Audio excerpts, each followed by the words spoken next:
Hello and welcome to another Baggie Brothers video. We're talking all things Albion, and today we're having a post-match chat after our 1-0 loss to Everton. I don't know how you feel, mate, but that was a hard one to take. Absolutely gutted, if I'm completely honest. Yeah, like we just said, we were both at our seats at the end, weren't we? Jumping for joy. And then Diang, because he's a size 11, not a size 10, it's been given offside. Yeah, it was Tough one. As far as games go, again, like I do feel like sometimes we do repeat ourselves here, but I if you look know. at how we were playing, like the first half, I thought we were playing so well. Yeah. Like it was an even match. Yeah, 100%. Yeah. Minimum, it was an even match. There were points where I was thinking, we look like we're doing all right. We're on the front Yeah. foot. We're being attacking, and then I don't want to say it was a lax in concentration because I don't feel it was. No, I Even don't if think it was. if it was for 10 seconds, they took their eye off it. That was the time that Everton capitalised and scored that header. I mean, the commentator, I can't even remember who was commentating, but the commentator said that Diagne's got to close him down quicker. I mean, for me, the way Everton won is their players they brought onto the field were much better quality than what we brought onto the field. Yeah. Like Gylfi Sigurdsson's set piece play, he's up there with the very best, like the very, very best, and he has been for years. And that ball in, he's put it in between, I think it was Bartley and maybe Furlong. And Richarlison's just got in between them both. And it was a good header. I mean, if we'd have scored that, we'd be raving about it, about how good the ball was. Of course.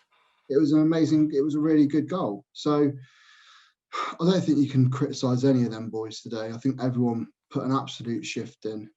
I mean, no, I don't. Like we've just said, like I'm not going to sit here and be slagging anyone off. There were a few things that were getting a little bit frustrating. Like Pereira wasn't as good as he's usually been. I think Big Sam had a word with him at half time because there's one moment where he was jogging back and it allowed Gomez to have a shot, and it was a bit like, no, get back with the team. I mean, the three in the centre and midfield. If we can keep hold of any of them, if we can sign one of them on a permanent, I'll be so happy. I mean, the engine of Gallagher and Maitland-Niles today was just another level. They were so good. So good. Even and Yokoslu, I was going to say Yokoslu. He is sick. Yeah, he is so good. Really solid midfielder. And you can tell since that three have started playing together that the confidence in our midfield and just the style of the way we've been playing in the centre of the park has actually become a lot better, a lot more efficient with the ball. But if you look, Sam's not looking for a big ball downfield now. He's got Yokoslu just in between the two centre backs, and he rolls it out to him every single time because he knows it's not Sawyers or a Livermore that might panic on it a bit. He just looks like he's got another 3 seconds on anyone else. So composed and he's so good at tracking back. And Maitland-Niles, that one when he ran back to just intercept that ball at I think it was about 70-minute mark, that was unreal. Fair play to him. And he turned around and gave, I can't remember who he ran past, but he gave one of them a load of shit because he ran past them. But yeah, all three of them today were unbelievable. Yeah, I've got no faults with the midfield. I mean, if I were to be fussy, Diagne needs to start finding the bloody net. He needs to start burying it. Like I guess he got the goal right at the end, which was a greatly taken goal. Just unfortunately, it was offside. But there were just a couple of chances, and I don't know what it is about the strikers we've got, especially Diagne, because I'd maybe expect better of him. But I feel like there's just something that just happens in that last bit that they just mess around with the ball too much instead of just hitting it at the goal. I know what you mean, yeah. Pereira had that in the 88th minute. He was on the edge of the area and he playing that one pass too much. Yes. Should have banged it goalwards. The way he's been scoring goals from outside the box this year as well. But yeah, I mean, Diagne was unlucky with that looping header he had in the first couple of minutes. Yeah. That was a great save by Pickford. How he got to that, he looked like a salmon. that was a really good save. And again with that offside, it's literally a toe. I know, but we can sit and debate about like, oh, it was just his toe. They're gonna give it as offside. We've seen that offside get given many times since VAR was brought in now. Like people being offside by like their forehead being I know. ahead of them. So The only like thing I that said, little thing is just like, for fuck's sake, the only really? thing I said to you was it was checked very quickly. I It was mean, checked very considering quickly. of how much he was offside, unless they're like running like a bloody well-oiled machine now with this VAR stuff, which I don't think they are. With certain checks, I do think VAR, obviously they're checking things like fouls and whatnot. They're quick on, they do take their time in them. But I think offsides like this, they've had enough of them to check now, especially Yeah, when they're giving them like this. I do think they are having a quicker turnaround. Maybe, I don't think that there's some sort of conspiracy. Let's put it that way. I don't think there's some sort no, of it's just a conspiracy that the checking of it being that fast is like a thing against us. I think they are just quicker at doing them now, but it is incredibly frustrating. yeah, But the thing is as well, you have to think as well, like the fact that they checked it quickly, in theory, gave us a few more minutes on the ball towards the end of the game. If yeah, they'd taken ages with it, the ref might have just gone, you know what, we'll just call it there.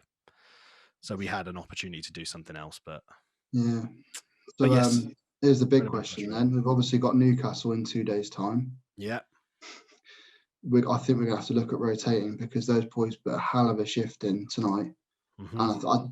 Looking at the team, I wouldn't. Obviously, Johnson, he's fine. He didn't need Yeah, rotating. Johnston's obviously in. Townsend was up and down that wing a lot today. Do you maybe swap him with Gibbs and maybe look at Furlong, put in O'Shea or Peltier there for Newcastle? If I was picking the starting lineup for the next game, I'd definitely rotate some players. I'd definitely bring in a J, whether it would be bringing him in as a straight swap for O'Shea, or as Move him to right a back, or move move O'Shea it, to right or for Furlong and put O'Shea at right back. That would be my one thing. back. I think Gibbs is a Townsend's funny okay. I one. don't think. Yeah, I Gibbs is think a funny one. Townsend. I'd maybe I'd swap him round, but it's if it's only going to work if Gibbs is on his Yeah, playing at his best, and we know that he's been a bit not. naff recently. I mean, the three in midfield, I'd leave as they are. Those three boys, because they were immense today. I know they've worked their asses off, and they'll probably be absolutely blowing. Yeah. But the next game's must win. I'd leave them. I'd maybe look at bringing Snodgrass in. Snodgrass or Robinson. or Robinson. Diangana, someone Swap like out one of them. I'd make, actually, you know what? And I think I said it in our pre-match thing as well, but I'd maybe give Dianya a rest.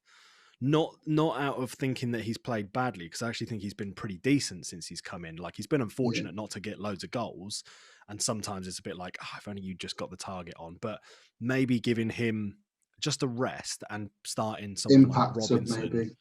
and bringing him on a bit later, just to sort of be like, all right, if we're not winning by the 60th minute, he's coming on the pitch and he's gonna work his arse off because he's had a rest. Yeah. But yeah, today for me was a very difficult game to not win. If you look at, my brother-in-law's obviously an Everton fan, and he's messaged me saying that they didn't deserve to win.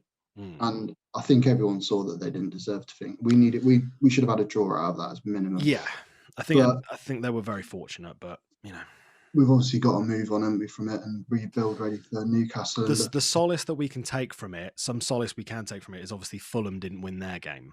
Yeah, they lost 1-0 to Spurs, which means that there's no change in where we are in the league. Which means when they go this weekend, they've got someone fairly decent this weekend, and we've got someone near us in the league. Yeah. If we can get points where they can drop them, we're going to be closing that gap. And that, at the moment, that's just the biggest milestone for me now. Close the gap on Fulham. If we can get level on points within the next 2 or 3 games, then we can maybe start being a bit more optimistic towards the end of the season. But if the gap still remains there, 11 games now as well. I know. So we're running out of time, unfortunately. So if we want Sam's magic number, we can't afford to lose a single game. No. And I don't believe we're going to get anywhere near 40 points. No, I don't think we are. But I think that's the total to stay up. I think that's the area you've got to be looking at. It's got to be near 40. Traditionally, I'd say yes. At this point in the season, I think we've just got to take everything one match at a time. Yeah. If we can get another, let's say beat Newcastle, and if Fulham could lose, please, then we can sit there and go, all right, cool. Gap's being closed. Then we've got Crystal Palace, and I think they've got another big team. So we can go, all right, let's see how they get on. If they lose and we draw or win, we're just closing that gap, and that's all we've got to rely on at the moment is just getting the gap between 19th and 18th. Super. I mean, Sam's got to go in there and say, look, lads, you didn't deserve a loss there. You played really well. We've got to take that into next weekend. I wouldn't think he's gonna be sitting there and just laying into the team. I can understand it after certain performances, but that one, I feel like that's just got to be like, you were so unlucky, lads. Yeah. Keep your it just came down to them having better quality. That was it. Because they've got two.